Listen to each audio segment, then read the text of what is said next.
Chernóbil, una historia natural, un enigma radioecológico. El 26 de abril de 1986, a la 1:23 de la madrugada, los operarios de la central nuclear Vladimir Ilich Lenin en Ucrania perdían el control del reactor número 4. Dos explosiones y un incendio que duró 10 días liberaron al aire miles de millones de partículas radiactivas, contaminando extensos territorios en diferentes países.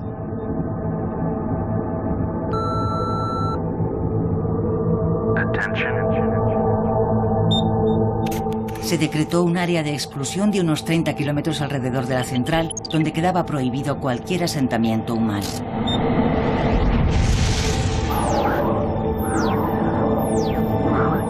Al día siguiente, las 135.000 personas que vivían dentro de la llamada zona de alineación fueron evacuadas. No regresarían jamás.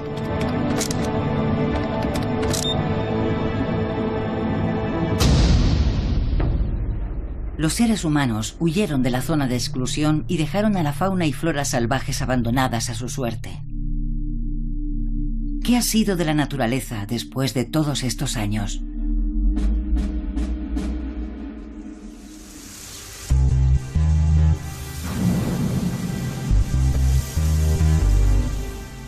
Esta es la sosegada y silenciosa historia de las plantas y animales sometidos a los efectos de la radiación, contada por aquellos que los observan y estudian desde el funesto accidente de 1986, los científicos.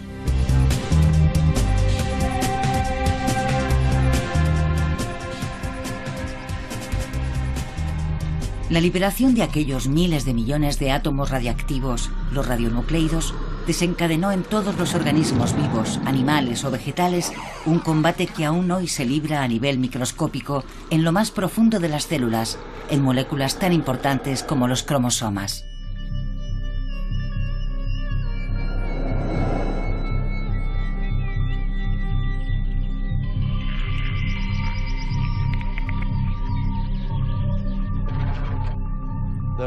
En la Tierra siempre ha habido radiactividad, siempre ha formado parte del medio ambiente.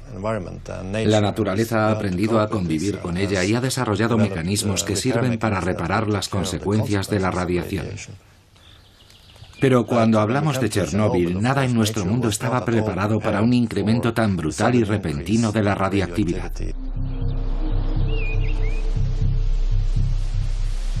Tras el éxodo humano, se hizo la calma total. Nadie osaba aventurarse en el siniestro bosque, en la gran ciudad fantasma de Pripyat, ni en los desolados pueblos donde el ejército, siguiendo órdenes del gobierno, arrasó con todo para disuadir a aquellos que pensaran regresar.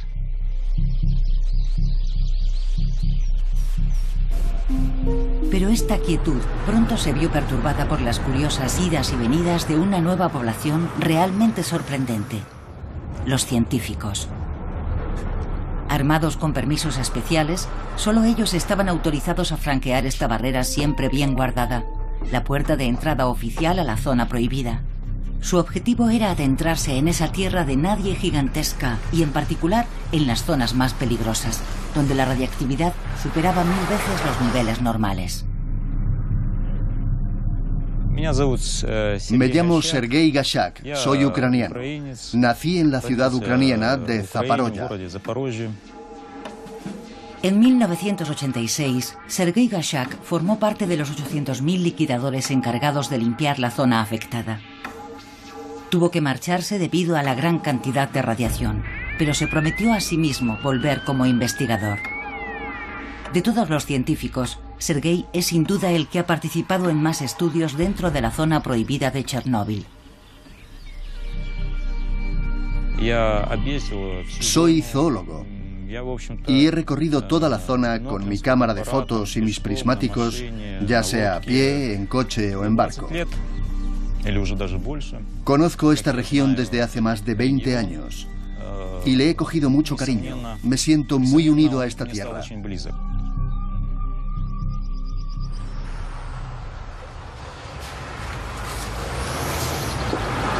Una contaminación de tal magnitud en un ecosistema tan grande era algo nunca visto hasta entonces. En este laboratorio a cielo abierto, los científicos han podido estudiar fenómenos realmente extraordinarios. Lo más sorprendente es que no parece que tengan miedo de la radiactividad. Esta zona está a 2 kilómetros de la central nuclear. Aquí la radiactividad es 1000 veces superior a la normal.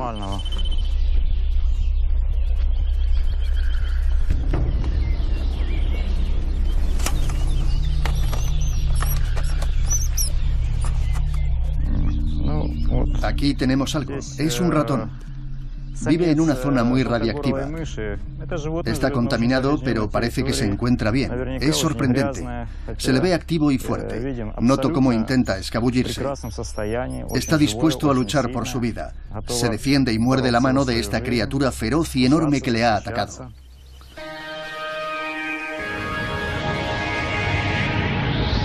Más de 2 décadas después de la catástrofe, la naturaleza parece haber reclamado, y de una manera sorprendente, sus derechos sobre Chernóbil. La zona prohibida alberga muchas especies de animales salvajes, algunas de las cuales no vivían aquí antes del accidente. Además, se han instalado aquí bastantes osos, y es frecuente ver jabalíes, ciervos y corzos. Los pájaros anidan sobre el mismo sarcófago de hormigón que oculta el difunto reactor, donde la radiactividad es 1 millón de veces superior a la normal.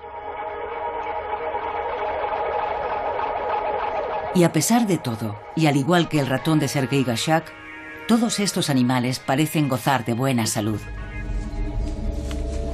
¿Se habrá convertido la zona prohibida de Chernóbil en un paraíso para la fauna? ¿Y qué pasa con la vegetación? Es exuberante. Los árboles incluso crecen en las viviendas de protección oficial de la antigua ciudad de Pripyat. Poco a poco, pero sin descanso, el bosque está engullendo los vestigios de lo que fue en otra época una típica ciudad soviética. Los pueblos están sumergidos en una verdadera jungla. Al igual que con los animales, la radiación no parece tener efecto alguno sobre las plantas. ¿Se burla la naturaleza de la contaminación radiactiva? Sin embargo, el análisis de los ratones capturados por Sergei Gashak es preocupante. Estos pequeños roedores son de gran ayuda, no solo porque se atrapan fácilmente, sino porque desde que se produjo el accidente se han sucedido ya más de 40 generaciones de estos pequeños mamíferos, de modo que nos pueden aportar una valiosa información sobre los efectos de la radiación a largo plazo. Se trata de un ratón joven sexualmente activo, goza de buena salud y es muy enérgico. A simple vista no se aprecia ninguna alteración. Sin embargo, debe de tener altos niveles de radiación porque proviene del bosque rojo. Vamos a medir su nivel de radiactividad. Sergei Gashak ha instalado dentro de su laboratorio ambulante un medidor de radiactividad. Con él puede calcular con precisión la radiactividad emitida por el cuerpo del ratón y así determinar si muestra valores anormales. Este pico de aquí es muy característico. Este ratón es muy radiactivo en comparación con la muestra de control. Esto significa que en su cuerpo hay una gran cantidad de cesio-137, y es lógico porque estos ratones comen todo tipo de plantas, insectos y setas del bosque, y por lo tanto absorben grandes cantidades de átomos radiactivos, los radionucleidos. Resulta increíble que sigan con sus vidas como si nada y que incluso se reproduzcan, como si gozaran de buena salud. De todas formas, lo sorprendente habría sido que no hubiéramos detectado ninguna contaminación.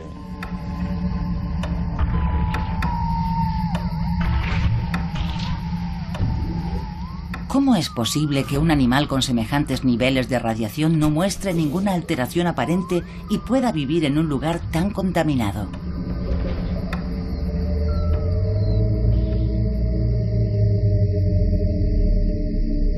Para comprender cómo se ha llegado a esta paradójica situación, hay que remontarse a la época del accidente, y en particular al momento de la explosión del reactor número 4, la 1:23 del 26 de abril de 1986. Poco antes del accidente se carga el reactor de combustible, 200 toneladas de óxido de uranio. Se produjo una explosión, no una explosión nuclear, sino térmica. El contenedor de hormigón saltó por los aires, el combustible se dispersó y las partículas cayeron al suelo como pelotas de petanca.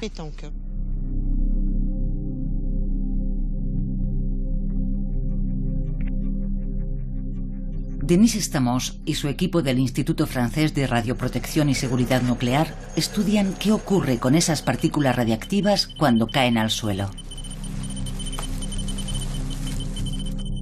Si solo hubiera quedado en eso, en la explosión, el accidente no habría sido tan grave, porque la radiactividad habría permanecido contenida dentro de la zona de 30 kilómetros y todas las partículas pesadas habrían caído cerca del reactor. Pero desgraciadamente se declaró un incendio que duró 10 días. Durante el incendio, la temperatura se disparó en el corazón del reactor. El combustible contenía ya muchos radioelementos como consecuencia de las reacciones de fisión que se generan en una central nuclear. Los elementos más pesados volvieron a caer muy rápido y muy cerca de la central, pero los más ligeros y volátiles se dispersaron bastante. Así se formó la mezcla radiactiva que recorrería gran parte de Europa. La célebre nube de Chernóbil acababa de nacer y se burlaba de las fronteras establecidas por los hombres. Aquí vemos su recorrido desde el 26 de abril al 9 de mayo de 1986. En 10 días se liberan miles de millones de partículas radiactivas que quedan a merced de los vientos. En total, la emisión es 30.000 veces mayor que todas las emisiones de todas las centrales nucleares del mundo en un solo año. En la actualidad, todavía un 3% de las radiaciones que soportamos a diario provienen de la nube de Chernóbil.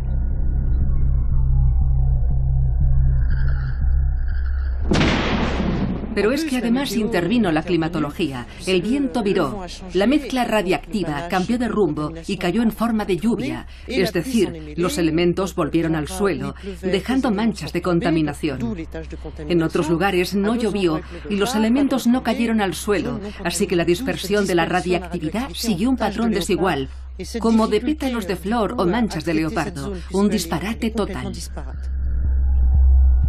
Millares de mediciones han permitido dibujar un mapa del área contaminada y delimitar de forma más eficaz las fronteras de la zona prohibida. Las emisiones de la explosión y la lluvia de cenizas muestran variaciones brutales en el nivel de radioactividad. Se ha levantado una nueva valla, pero ahora quedan fuera regiones muy contaminadas, donde además sigue viviendo gente.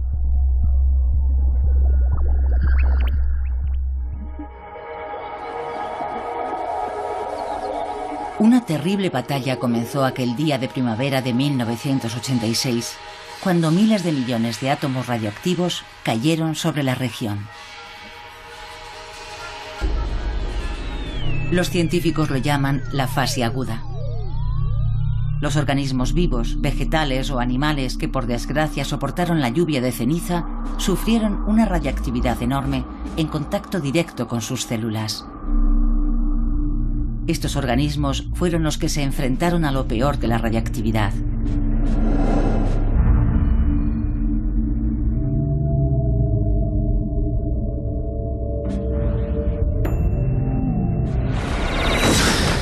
Los núcleos de los átomos radiactivos son muy inestables. Cuando se desintegran, liberan fotones. Estos fotones son energía pura que viaja a la velocidad de la luz.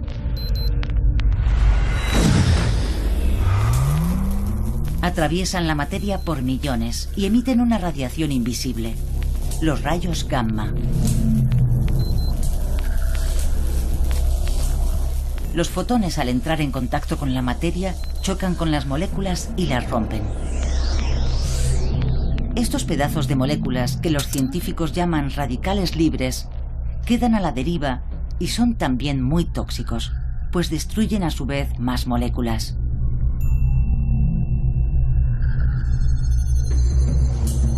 A muy altas dosis, estos miles de fracturas en cadena provocan la muerte de las células y por tanto de los tejidos.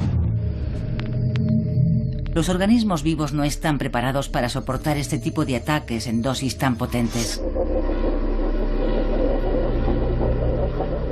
En los días y meses siguientes a la catástrofe, en la zona prohibida, los cadáveres de animales e insectos y los restos de flores, plantas y árboles se contaban por decenas de millones. Eso sin hablar de la debacle de microorganismos y bacterias.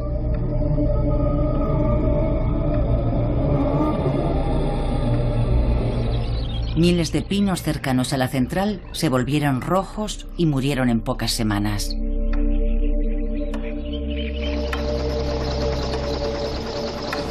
Los científicos llamaron a este siniestro bosque el Bosque Rojo.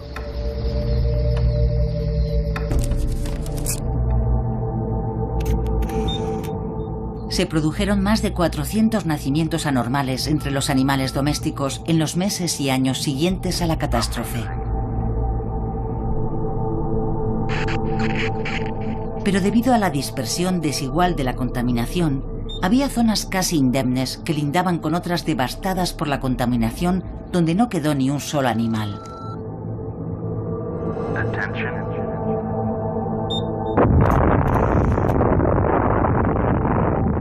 A diferencia de las bombas nucleares, donde se produce un destello de luz y la irradiación es muy corta, aquí los radionucleidos continúan emitiendo radiaciones, porque todavía no se han desintegrado para convertirse en átomos estables.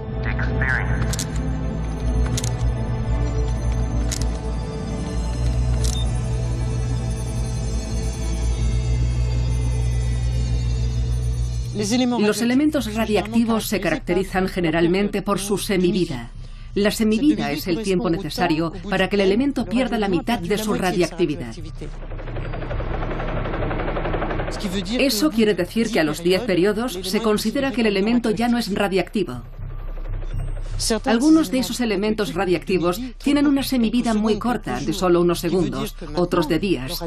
Es decir, que ahora su radiactividad es inexistente, ya no son tóxicos, pero otros elementos como el plutonio, el americio, el uranio, tienen una semivida más larga, de cientos de miles de años.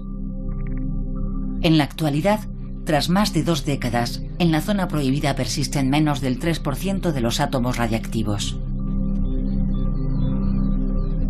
Pero los que quedan van a permanecer allí mucho tiempo, y sus efectos en la naturaleza todavía son un enigma para los científicos.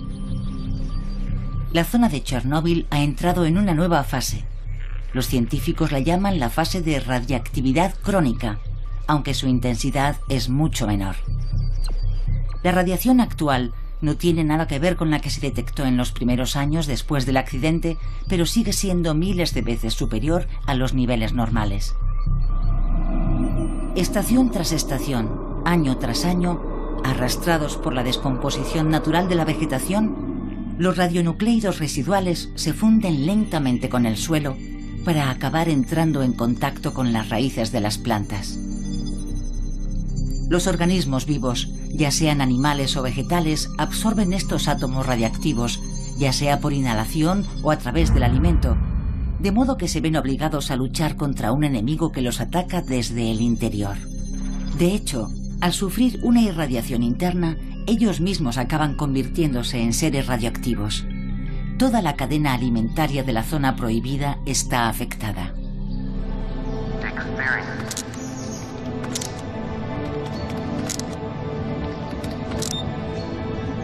Este huerto está situado en el centro de la ciudad de Chernóbil, a 18 kilómetros de la central, en una zona muy contaminada por la catástrofe.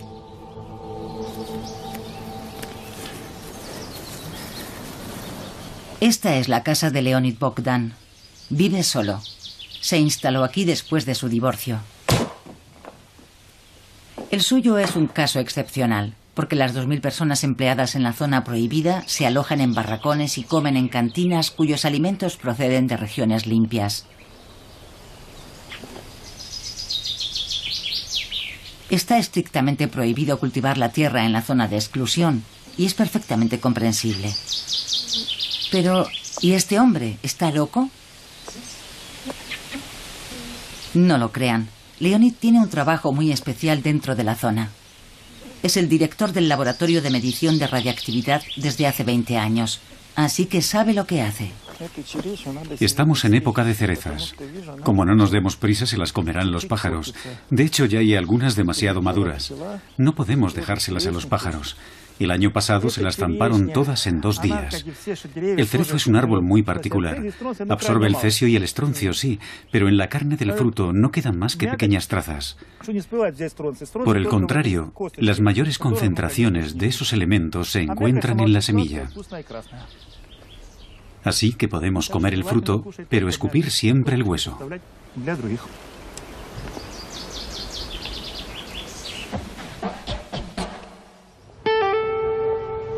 Todas las mañanas, Leonid atraviesa el centro de la ciudad para acudir a su laboratorio instalado en una antigua guardería. Tras analizar miles de plantas de la zona, los científicos han comenzado a descifrar poco a poco el curioso comportamiento del cesio 137 y el estroncio 90. Ahora saben que estos 2 átomos radiactivos se infiltran en los tejidos vivos de una forma bastante sorprendente, mediante engaños.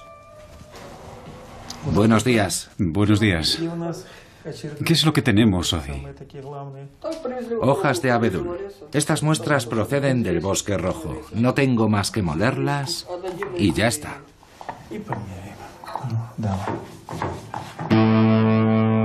A partir de unos pocos gramos de materia vegetal, Leonid mide la radiación emitida por el cesio y el estroncio contenidos en las hojas.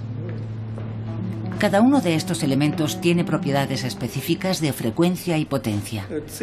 El abedul absorbe una gran cantidad de cesio y estroncio por una razón muy simple. Este árbol tiene grandes necesidades de potasio y de calcio. El estroncio se parece al calcio y el cesio se parece al potasio. En sus hojas, el calcio se ve reemplazado por el estroncio y el potasio por el cesio. Como hay enormes cantidades de estos 2 elementos en el bosque rojo, las plantas los absorben. El combate de la naturaleza contra estos 2 invasores está amañado desde el principio. Los organismos vivos no tienen modo de distinguir el potasio y el calcio del cesio y el estroncio, porque desde que el mundo es mundo, jamás se han topado con estos 2 elementos.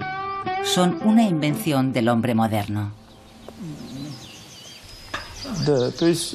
Todas las plantas necesitan calcio y potasio, pero las cantidades varían según la especie. Cada planta tiene unas necesidades específicas. Por eso absorben los elementos de forma diferente.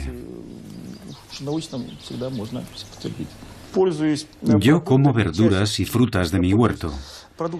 Desde que comencé a trabajar en este laboratorio, he analizado uno a uno todos los productos que he cultivado. Hacedera, patatas, coles, rábanos, cebollas, tomates y pepinos. Y he llegado a conclusiones muy concretas. Por eso hay frutas y verduras que ya no cultivo en mi huerto, como el rábano, la hacedera y las grosellas.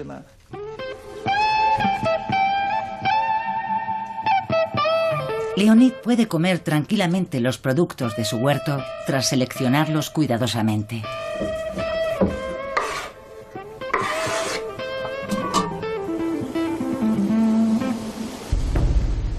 La situación es muy distinta en el caso de la fauna salvaje de la zona prohibida, que ingiere despreocupadamente todos los días millares de átomos de cesio y estroncio.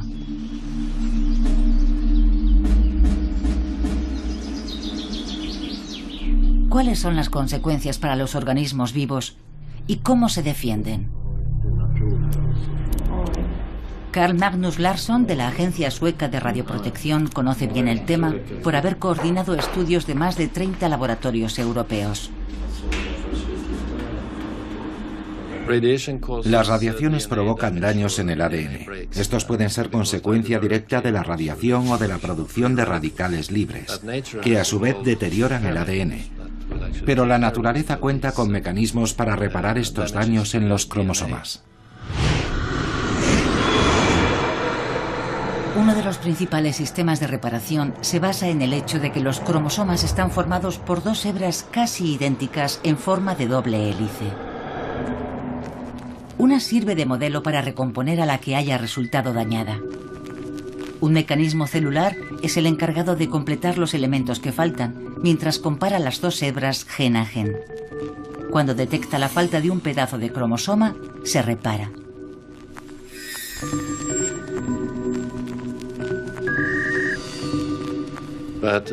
Pero estos mecanismos no son infalibles. Pueden aparecer fallos, lo que conocemos como mutación. Puede que al final la célula muera, pero también puede seguir multiplicándose. Y entonces tendremos una mutación que se conserva y se propaga. Algunos de los animales más expuestos a la radiactividad dentro del bosque rojo son los ratones. Viven a ras del suelo. Soportan una gran cantidad de radiación externa procedente de la tierra y de la vegetación que se añade a la radiactividad interna de su alimentación, que además les afecta las 24 horas del día. Desde 1994, Robert Baker, de la Universidad Técnica de Texas, en Estados Unidos, estudia con gran interés el caso de los ratones de Chernóbil. Hoy su laboratorio dispone de una colección de miles de muestras de la zona prohibida cuidadosamente conservadas que pone a disposición de científicos del mundo entero. En 1994 inició una larga colaboración con Sergei Gashak. Su objetivo parece evidente, teniendo en cuenta el mundo radiactivo en el que se desarrolla la vida de estos ratones. Creíamos que lo más probable era que presentaran mutaciones, y esa era la forma más lógica de enfocar el estudio. El mayor temor de los humanos, lo que más miedo nos da de los accidentes como el de Chernóbil, es que la radiación nos provoque un cáncer, o aún peor, que nuestros hijos nazcan con algún defecto o malformación. Por eso, para comprender todo esto, comenzamos a buscar mutaciones. La primera tarea consistía en capturar a un gran número de ratones para que los resultados obtenidos fueran estadísticamente fiables. Los ratones presentan dos grandes ventajas. Son más fáciles de atrapar que los grandes mamíferos y su biología es muy parecida a la de los humanos.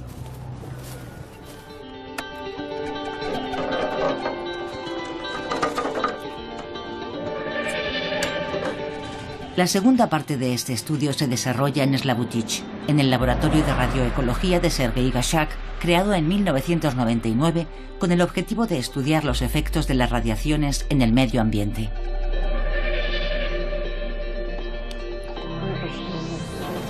Para la secuenciación del ADN basta un pedazo de uña de cada uno de los ratones.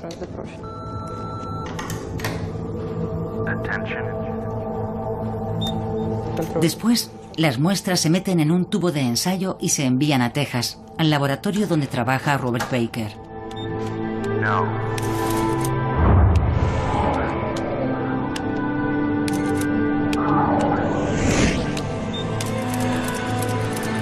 Es aquí, en la Universidad Técnica de Texas, en Lubbock, donde se descodifican los genes de los ratones de Chernóbil uno a uno. Sorprendentemente, Robert Baker solo detectó una pequeña tasa de mutaciones. Sin embargo, sí constató la presencia de una gran cantidad de especies diferentes, aunque muy parecidas genéticamente. Para continuar con su investigación, el equipo de científicos intentó encontrar una explicación a este misterio. Durante el periodo de enorme radiactividad, justo después del accidente, hubo zonas que quedaron totalmente vacías, deshabitadas, sin un solo animal. Enormes espacios desprovistos de vida.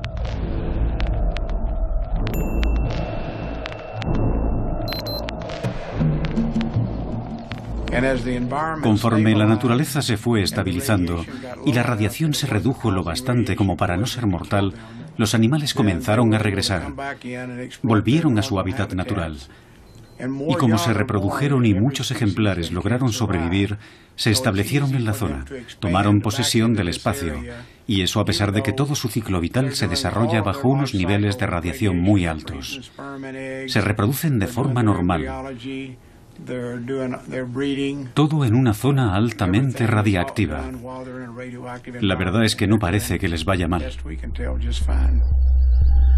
Las especies de ratones genéticamente similares a las que desaparecieron por causa del accidente y que viven en los alrededores, llegaron para colonizar los espacios vacíos dejados por el desastre y se han mezclado y extendido por toda la zona de Chernóbil.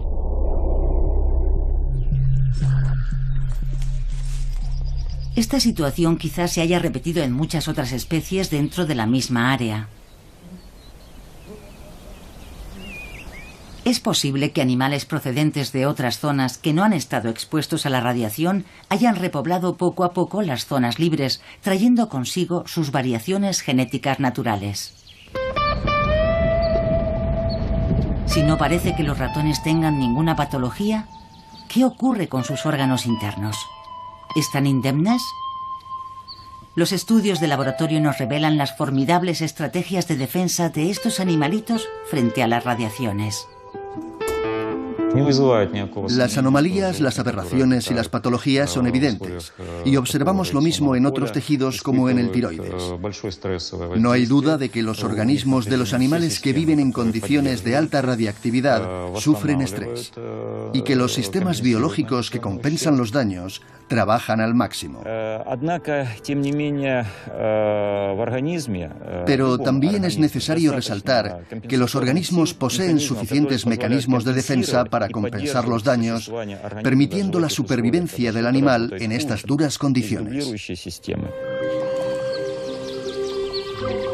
¿Cómo se puede evaluar el estado de salud de toda esta fauna sometida a la radiactividad? Los ratones se mueven poco durante su vida y son fáciles de estudiar.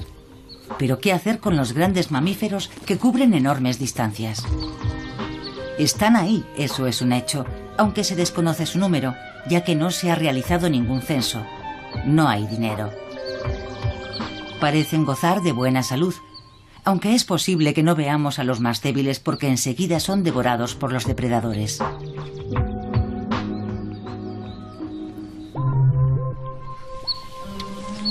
Si los efectos de la radiactividad sobre los grandes mamíferos sigue siendo un misterio, dos científicos amantes de los pájaros llevan 18 años acumulando datos. ¿Resisten los pájaros el cesio y el estroncio como los ratones?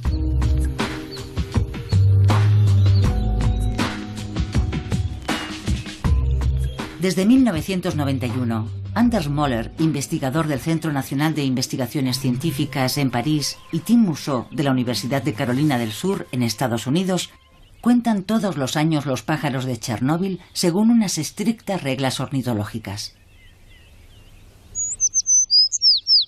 Su objetivo principal es saber si hay diferencias entre las zonas muy contaminadas como el Bosque Rojo y las menos contaminadas.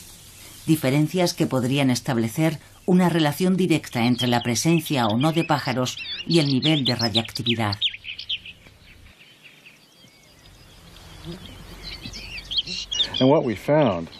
Hemos descubierto una enorme disminución en el número de individuos y en la variedad de especies en las zonas más contaminadas. Y hemos constatado ese hecho allá donde hemos ido.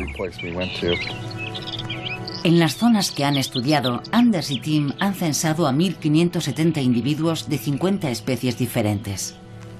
Según sus datos, la biodiversidad ha disminuido a la mitad en las zonas más contaminadas y el número de pájaros por especie lo ha hecho en 2/3.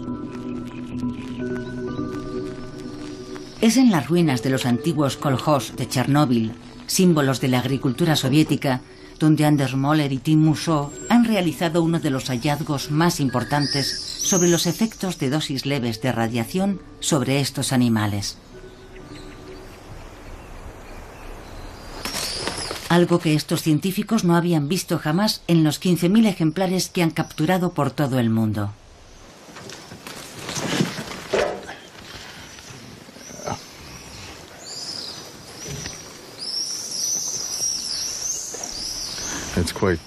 El número de anormalidades es asombroso. En lo que concierne a las golondrinas que hemos estudiado, hemos observado tumores en las patas, en el cuello, en los ojos. Aquí hay algo extraño. Hoy, por ejemplo, hemos encontrado un huevo enano. Un huevo que tiene quizá el 25% del tamaño normal. Esto no se ha visto nunca en ninguna otra población.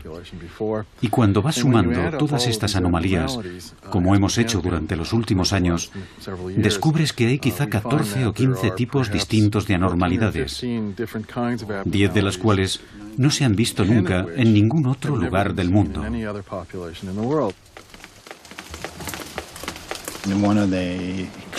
Uno de los signos más evidentes de los efectos de la radiación en esta zona es la presencia de unas manchitas blancas en las plumas que muestran una falta de coloración.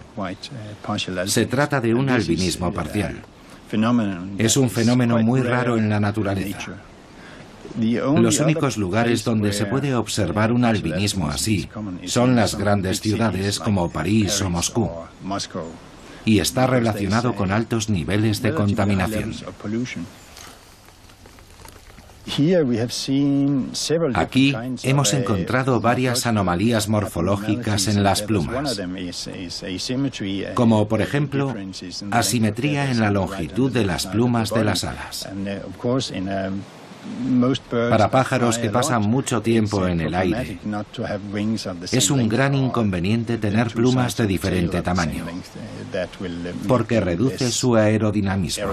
Anders Möller y Tim Mousseau también han descubierto un envejecimiento precoz entre las golondrinas. Además, su tasa de supervivencia de un año para otro es solo del 30%, mientras que la esperanza de vida de un ejemplar normal es de 14 meses. Pero lo más grave es lo que han descubierto en las muestras de esperma. He observado que hasta un 50% de los espermatozoides presentan una morfología anormal.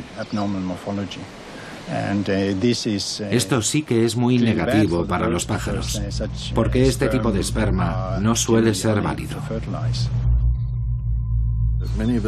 La mayor parte de los pájaros que se han instalado en la zona, y en particular las golondrinas, han emigrado aquí. No son originarias de esta región. Eso, combinado con la baja tasa de supervivencia en muchos lugares, nos lleva a pensar que la población de pájaros se mantiene únicamente por la continua llegada de nuevos individuos procedentes de otros lugares. Las golondrinas, diezmadas por las radiaciones, dejan así espacio a nuevos refuerzos que a su vez acabarán muriendo. Chernóbil, convertido por culpa del hombre en uno de los mayores santuarios naturales de Europa, ¿será en realidad una trampa? ¿Un inmenso pozo para la biodiversidad en el que vienen a morir pájaros procedentes de otras regiones? En 2007, Anders Möller y Tim Mousseau, tras analizar cientos de muestras, por fin descubrieron la posible razón de esta deficiente respuesta de las golondrinas a la radiación. Una razón que podría estar relacionada con el hecho de que estas aves no residen aquí todo el año. En efecto, durante su enorme esfuerzo de migración desde África, las golondrinas consumen una gran cantidad de su stock de antioxidantes. Estas moléculas desempeñan un papel fundamental en la lucha del organismo contra las radiaciones. Cuando la radiación rompe las moléculas y genera radicales libres muy tóxicos, los antioxidantes los destruyen.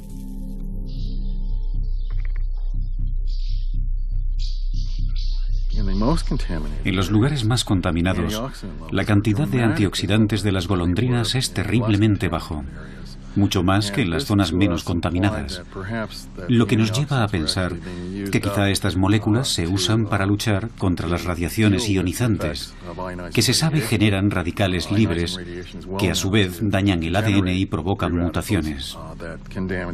Para nosotros, este descubrimiento establece una relación de causa-efecto entre las radiaciones y el nivel de antioxidantes y resulta apasionante.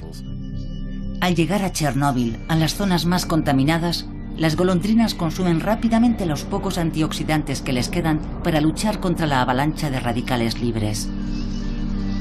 Como su stock se vacía, los radicales libres destruyen los tejidos vivos y los efectos nocivos no tardan en ser visibles.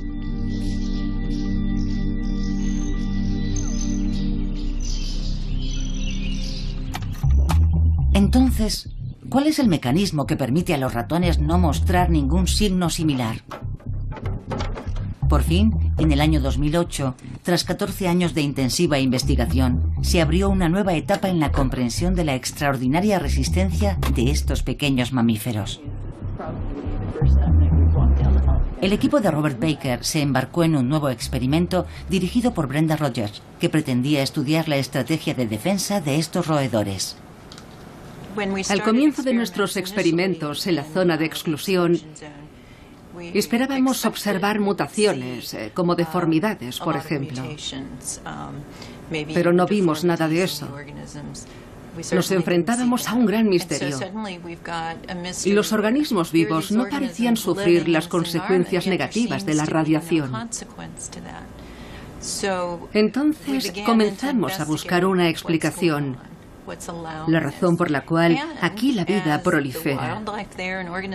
Empezamos a preguntarnos si la exposición a las radiaciones quizá pudiera estar provocando alguna adaptación beneficiosa para los animales.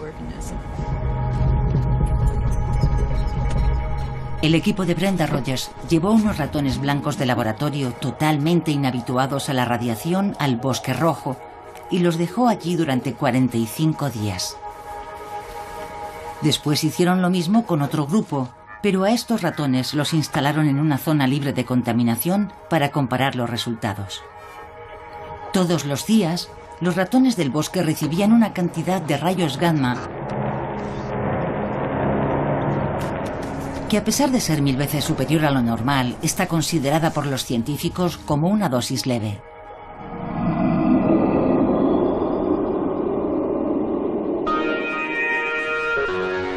Al terminar la primera parte del experimento, tras 45 días, se llevaron a los ratones a Slabutich. Brenda Rogers irradió a los ratones de los dos grupos de forma muy violenta. Les administró 1,5 gramos durante unas fracciones de segundo, una dosis que provoca innumerables fracturas en las moléculas y sobre todo en los cromosomas.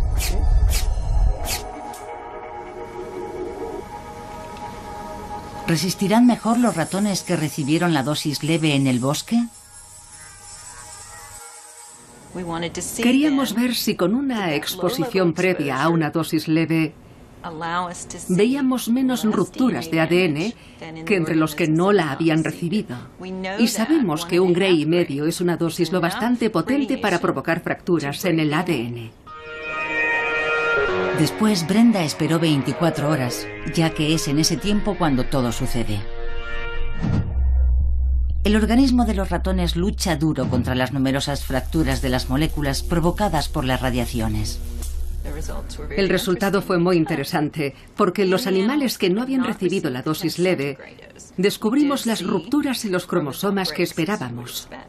Por el contrario, en los animales que sí habían recibido la dosis leve antes de recibir la fuerte, de 1,5 gramos, observamos que se habían producido menos daños en el ADN. Eso nos hizo plantearnos la siguiente pregunta. ¿Acaso una dosis leve puede ser beneficiosa para el organismo? ¿Nos enfrentamos al fenómeno de la hormesis? La hormesis implica un efecto positivo y por lo tanto beneficioso ante dosis leves de radiación.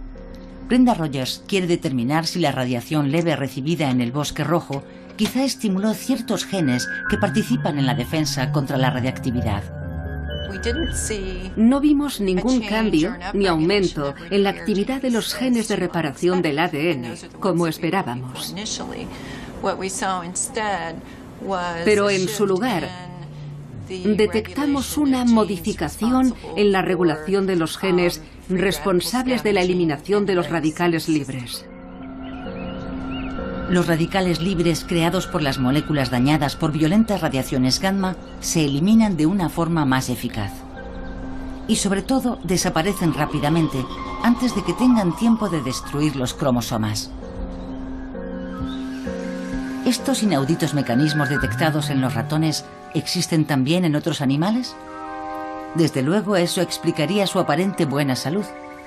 ¿Y es posible que haya más especies menos resistentes como las golondrinas y no las veamos porque desaparecen discretamente del paisaje? Si aún quedan muchas preguntas por contestar en Chernóbil, el estudio de los efectos de la radiación sobre el ecosistema se complica aún más por un factor fundamental. Los seres humanos se fueron de allí en 1986. Sergei Gashak es uno de esos científicos poco comunes que se empeña en estudiar las consecuencias de este hecho.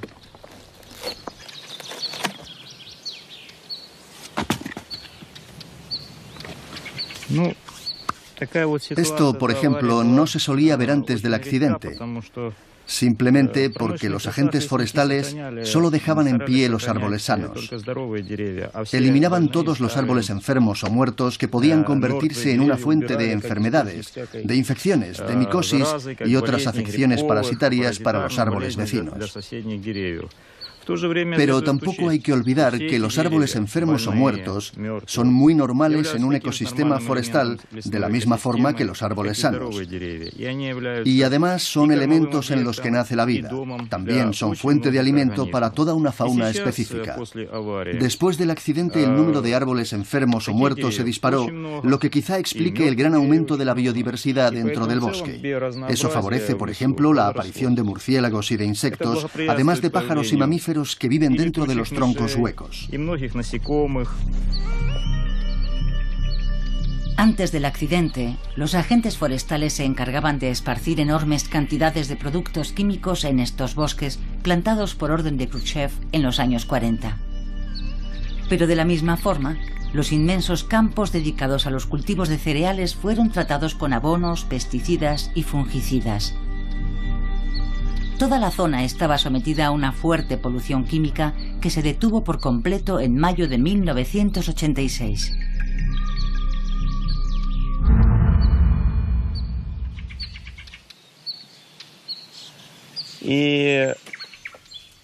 La salida del hombre y, por lo tanto, la ausencia de su actividad tuvieron consecuencias muy positivas. Los animales y las plantas, todas estas tierras y los grandes espacios comenzaron a desarrollarse independientemente del ser humano, siguiendo leyes naturales. Y esto acabó convirtiéndose en una región rica, con una biodiversidad que no existía cuando el hombre estaba aquí. Osos, lobos, castores y cisnes cantores reaparecieron en la zona prohibida. La multitud de recién llegados en la zona de exclusión tiene una consecuencia muy natural: el aumento de la población de los depredadores y, en particular, de los grandes carnívoros.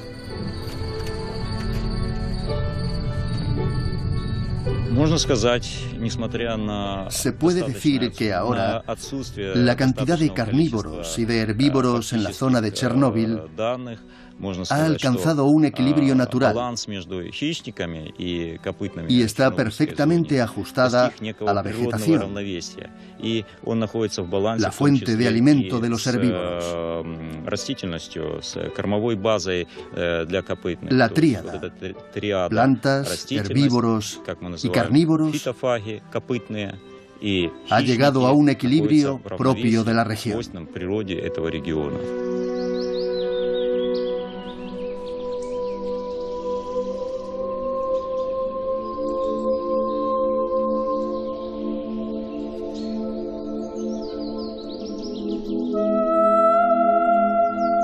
En esta zona inmensa de Chernóbil, la naturaleza parece haber reclamado sus derechos sobre el escenario de una tragedia que trastocó el destino de cientos de miles de seres humanos. Pero si la adaptación de la naturaleza es un hecho, esta se ha producido a costa de grandes pérdidas, sobre todo durante los primeros años que siguieron a la catástrofe.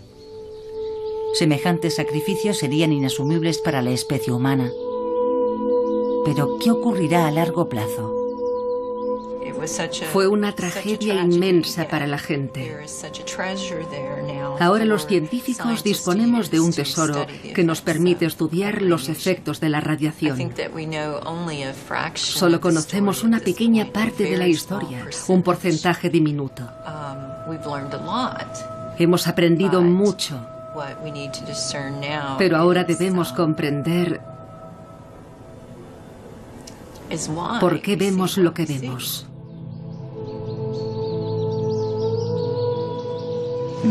En la actualidad hay grandes proyectos para la construcción de nuevas centrales nucleares. Sin embargo, debemos conocer a fondo cuáles pueden ser las consecuencias, y el único lugar donde podemos hacerlo es aquí. Las últimas paradojas de Chernóbil no son asuntos menores. La zona prohibida está amenazada. Primero por la inestable situación política de Ucrania y su falta de dinero. Pero también por los nuevos proyectos de tratamiento y soterramiento de desechos nucleares procedentes de otros lugares.